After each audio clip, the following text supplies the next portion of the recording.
சில வேலைகள் உடனடியாக பார்க்க வேணும். ஆர்டிஏ நாங்கள் பாதிக்கப்பட்டவர்கள் அப்படின்னா அவங்களுக்கு அந்த ஏக்கர் கடந்த விஷயங்கள் திட்டம் ஒன்று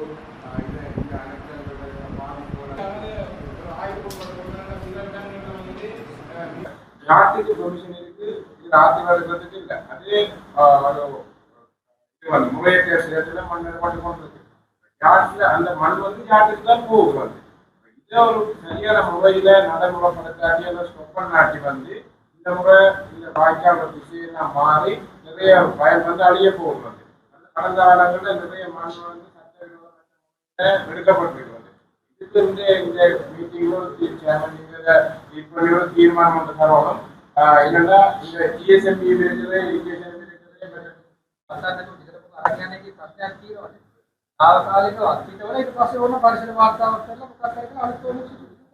துறை சார்ந்த விசேட கலந்துரையாடல் ஒன்று இடம்பெற்றது. குறிப்பாக உங்களுக்கு தெரியும், கடந்த காலப்பகுதியில் இங்கு இடம்பெற்ற இயற்கை அனர்த்தங்கள் மேலும் இந்த மாவட்டத்தின் அபிவிருத்தி சார்ந்த விடயங்கள் தொடர்பாக பல்வேறு தரப்பட்ட விடயங்கள் இங்கு கலந்துரையாடப்பட்டது. மட்டக்களப்பு மாவட்டத்தின்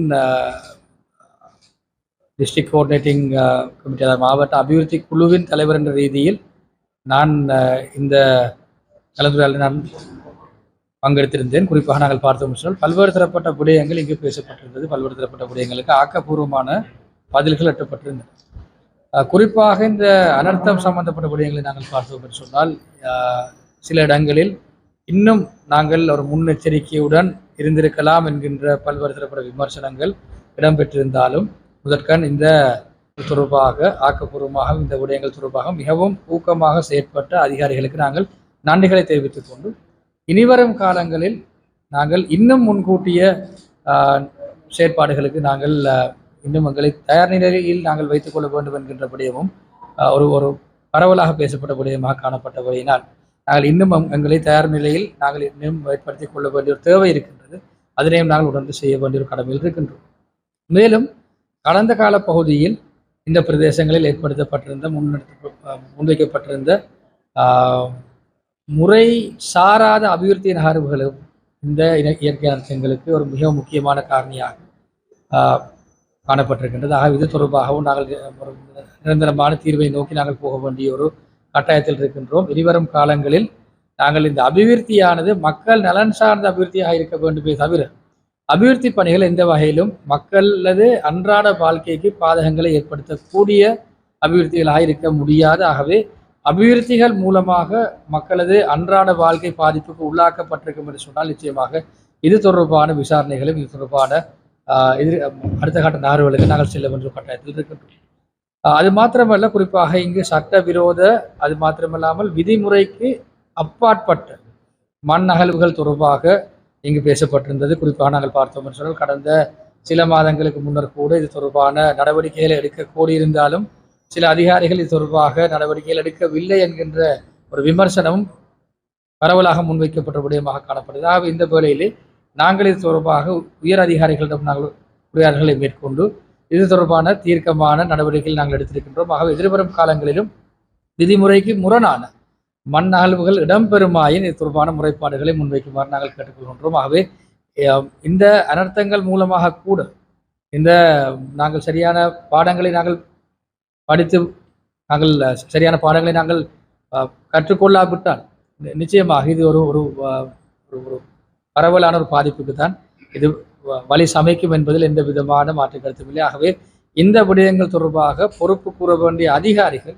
இன்னும் பொறுப்புடன் செயற்பட வேண்டிய ஒரு கட்டாயத்தில் இருக்கின்றார்கள். ஆகவே இது ஒரு முக்கியமான விடயமாக காணப்படுகின்றது. மேலும் இந்த மாவட்டத்தில் இருக்கின்ற பல்வேறு தரப்பட்ட விடயங்கள் தொடர்பாக குறிப்பாக இந்த மாவட்ட வைத்தியசாலை அது மாத்திரமல்ல இந்த அனர்த்தங்களுக்கு ஆகப்பட்டவர்களுக்கான அந்த நஷ்டஈடுகள் விவசாய நிலங்கள் தொடர்பான அந்த சரியான மதிப்பீடுகள் போன்ற பல்வேறு தரப்பட்ட விடயங்கள் இந்த குழு கூட்டத்தில் இன்று கலந்துரையாடலுக்கு உட்படுத்தப்பட்ட தீர்வுகள் முன்வைக்கப்பட்டிருக்கின்றது. மேலும் தீர்வுகளுக்கு எட்டப்படாத விடயங்கள் தொடர்பாக நாங்கள் பாராளுமன்ற அமைச்சு மாற்றத்தில் நாங்கள் நிச்சயமாக இந்த தீர்வுகளை எட்டுவதற்காக நாங்கள் எமது உயரிய அந்த நமது தலையீடு இருக்கும் என்பதிலும் எந்த விதமான ஐயமும் இல்லை என்பதை நாங்கள் மிகவும் தெளிவாக நாங்கள் குறிப்போம். அதாவது அவர் அதில் கூறிய விடயம் கடந்த 1978ஆம் ஆண்டு முன்வைக்கப்பட்ட அந்த அரசியல் அமைப்பின் பிரகாரம் முன்வைக்கப்பட்ட 13ஆம் சீர்திருத்த சட்டம்.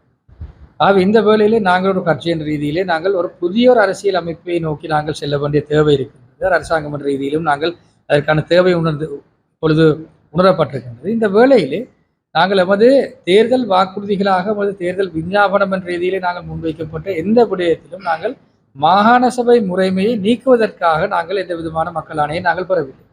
இதனை நாங்கள் தெளிவாக புரிந்து கொள்ள வேண்டும். அவர் அங்கு குறிப்பிட்ட விடயம் இந்த மாகாண சபை அலகு போதியதல்ல, நிச்சயமாக நாங்கள் இதனையும் தாண்டிய ஒரு தீர்வை நோக்கி நாங்கள் போக வேண்டும். அது மாத்திரமல்ல, புதிய ஒரு அரசியல் அமைப்பை நாங்கள் முன்வைக்கும் பட்சத்தில் 13ஆவது சீர்திருத்தம் அல்ல, முதலாவது சீர்திருத்தம் தொடக்கம் 20ஆவது சீர்திருத்தம் வரையிலான அனைத்து விதமான சீர்திருத்தமும் மாற்றப்பட்டு ஒரு புதிய அரசியல் அமைப்பு ஒன்றுதான் இங்கே முன்வைக்கப்பட இருக்கின்றது. ஆகவே இந்த விடயமானது நான் நினைக்கின்றேன் புலியாக புரிந்து கொள்ளப்பட்ட விடயமாகத்தான் நாங்கள் பார்க்கின்றோம். ஆகவே எந்த ஒரு வகையிலும் தேசிய மக்கள் சக்தியானது மாகாண சபை முறைமையை நீக்குவதற்கான மக்கள் ஆணையை பெறவும் இல்லை, நீக்குவதற்கான எந்த விதமான முயற்சிகளில் ஈடுபடவும் இல்லை. ஆனால் மாகாண சபையையும் விட திறமான ஒரு சம உரிமையை வலியுறுத்திய அனைத்து மக்களுக்கும் சமனான அந்தஸ்தை ஒரு ஏற்றுக்கொள்ளக்கூடிய ஒரு அரசியல் அமைப்பு எங்களுக்கு தேவை. அதில் மாகாண சபை இருக்கா இல்லையா என்ற விடயம் பேறு. நிச்சயமாக நாங்கள் இதுவரையில் மாகாண சபையினை நீக்குவதற்கான எந்த விதமான நாங்கள் முன்மொழிவுகளை நாங்கள் முன்வைக்கவில்லை. அது மாத்திரமல்ல, நமக்கு கிடைத்த மக்கள் ஆணை கூட மாகாண சபையினை நீக்குவதற்கான மக்கள் ஆணை இல்லை என்பதனையும் நாங்கள் இங்கு தெள்ள தெளிவாக நாங்கள் குறிப்பிட கடமைப்படுகின்றோம். முதற்கட்டமாக நாங்கள் இங்கே கூறப்பட்ட பிரதேசங்களில் விதிமுறைக்கு முரணாக இடம்பெற்றுக் கொண்டிருக்கும் என்று சொன்னால் நாங்கள் அதற்கான அந்த அகழ்வுகளை நிப்பாட்டுவதற்கான அந்த முன்மொழிவை நாங்கள் முன்வைத்திருக்கின்றோம். அதற்கான அனுமதியும் கிடைக்கப்பட்டிருக்கின்றது. இதற்கும் மேலாக விதிமுறைக்கு முரணான ஏனைய பிரதேசங்களில் மண் அகழ்வுகள் இடம்பெறுமாயின் அதற்கான அந்த நடவடிக்கைகளுக்காகவும் நாங்கள் நிச்சயமாக தயார் நிலையில்